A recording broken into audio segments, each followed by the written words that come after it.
नमस्कार, स्वागत है आपका भोलेराम.com में और मैं हूं आपके साथ काजल।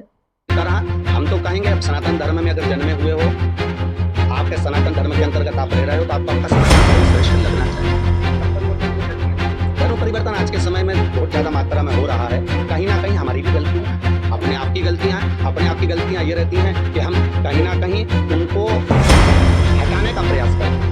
जैसे भी भैया ने कहा कि एक साधारण व्यक्ति आप तक नहीं पहुंच पाता, तो कहीं ना कहीं हम उनको हटाने का प्रयास करते हैं, वो हटते हैं तो उनका हृदय टूटता है तो वो अन्य धर्म में जाते हैं। हमारा प्रयास ये रहता है, या हमारे सनातन धर्म का ये प्रयास रहना चाहिए कि ब्राह्मण हो, क्षत्रिय हो, वैश्य हो, शूद्र हो, सभी वर्ण का व्यक्ति जुड़कर जब चलेगा तो हमारा हिंदू धर्म या हमारा सनातन धर्म कभी नहीं टूटेगा। हमारे भारत में आरक्षण शुरू से, जैसे अभी शुरुआत में लोग राम कथा, भागवत कथा कर रहे हैं, क्यों ग्रहण करने के पीछे आपका क्या उद्देश्य? आपने शिव तत्व भगवान शंकर को जानने का एक विषय है। भगवान शंकर को नहीं किया होगा। जो बच्चे स्कूल में कॉन्वेंट स्कूल जो अंग्रेजों ने बनाए हैं, उन्होंने सारे संसार के लोगों को गुलामी देने के लिए बनाए थे। और भारत के जो गुरुकुल होते हैं, वो गुरुकुल कभी नौकर बनना नहीं सिखाते। भारत के गुरुकुल राज सिंहासन की गादी पर बिठाना सिखाते हैं। छत्रपति शिवाजी को बिठाया, महाराणा प्रताप को बिठाया, दशरथ जी को बिठाया, जनक जी को बिठाया। राजगादी तक पहुंचाने का लक्ष्य हमारे गुरुकुल देते हैं। भारत की सभ्यता और भारत की विद्या देती है। ये कॉन्वेंट जो दिए हैं वो नौकर बनाना सिखाते हैं। सभी धर्म सामान्य होते हैं। सभी धर्म महाराज जी, आरक्षण पे पूरे राजनेता राजनीति करते हैं, सरकार बनाते हैं, आरक्षण का मुद्दा लाते हैं। आपकी नजर में आरक्षण कहाँ तक चाहिए? आर्थिक होना चाहिए, जातिगत होना चाहिए? हमारा तो इतना सा कहना है कि जिसको जिस चीज की जरूरत हो उसको समय पर जरूरत के अनुसार दे देना चाहिए। मूलतः आज अगर दवाई की जरूरत है और वो व्यक्ति हॉस्पिटल में तड़प कर मर रहा है और उसको हॉस्पिटल में दवाई बाद में मिले तो क्या मतलब? आज के हिसाब से जहां किसी को आर्थिक स्थिति की जरूरत है, केवल जातिवाद से मतलब नहीं है, किसी को जरूरत है उसको दिया जाए तो उसको सुख का अनुभव होगा। मूलतः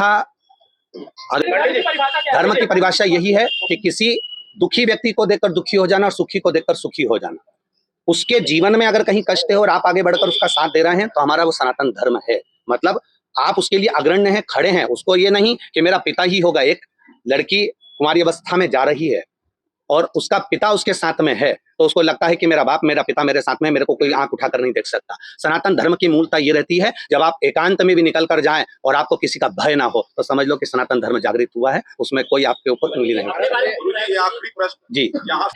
शिव तत्व भगवान शंकर को जानने का एक विषय है। भगवान शंकर को स्वयं ब्रह्मा और विष्णु भी नहीं जान पाए। ये शिव महापुराण तो छोटा सा प्रसंग लेकर इसको जीवन पर्यंत भी लिया जाए तो हम नहीं जान सकते। घर में रहने वाला एक माँ हो, एक पिता हो, एक भाई हो, एक बंधु हो, एक बहन हो, ये सब शिव तत्व के रूप में। उसमें ऐसा नहीं कि शंकर केवल कैलाश पे रहा है। घर में रहने वाला एक एक पिता और माता भी कैलाश से कम नहीं रह रहे हैं। वो भी एकांत में रहना पसंद करते हैं, वो भी अपनी जिंदगी आनंद में जीना चाहते हैं। तो शिव तत्व को जानने का प्रयास करें।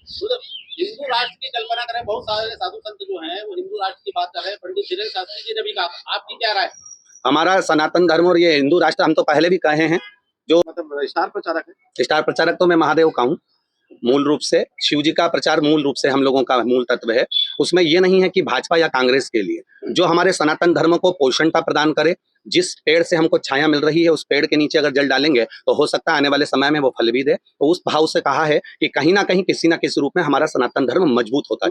गोधन न्याय योजना चला रहे, क्या मानते हैं आप? बहुत अच्छी बात है, उससे बढ़कर कोई सुख नहीं है। उन्होंने रायपुर के व्यासपीठ के नजदीक में आकर कहा था कि हम लोग जो नंदी होते हैं, बैल, जिसको लोग काटने के लिए छोड़ देते हैं, उसको भी वो पालन कर रहे हैं। उसके लिए हमने उनको साधुवाद भी दिया था कि आपकी ये योजना प्रयास रहे कि हमारे जो सैनिक भी लगे रहते हैं, पुलिसकर्मी भी लगे रहते हैं, या सुरक्षा के जो भाव लगे रहते हैं, ये कहीं ना कहीं हमारे भारत की भूमि को या हमारे धर्म को जोड़ने का काम करते हैं, तोड़ने का काम नहीं करते।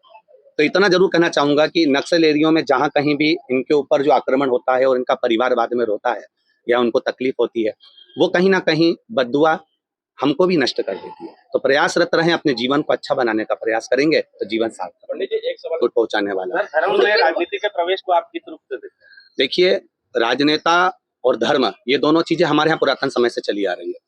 भगवान श्री दशरथ जी महाराज के राज्य में भी गुरु बैठा करते थे, अपना ज्ञान दिया करते थे, सतमार्ग की ओर लाने का प्रयास किया करते थे। ऐसा नहीं कि राजनेता के अंतर्गत धर्म नहीं या धर्म के अंतर्गत राजनेता नहीं, दोनों एक सामान्यता के साथ चलेंगे। जैसे सब्जी में नमक की मात्रा बराबर रहे तो ठीक है। 3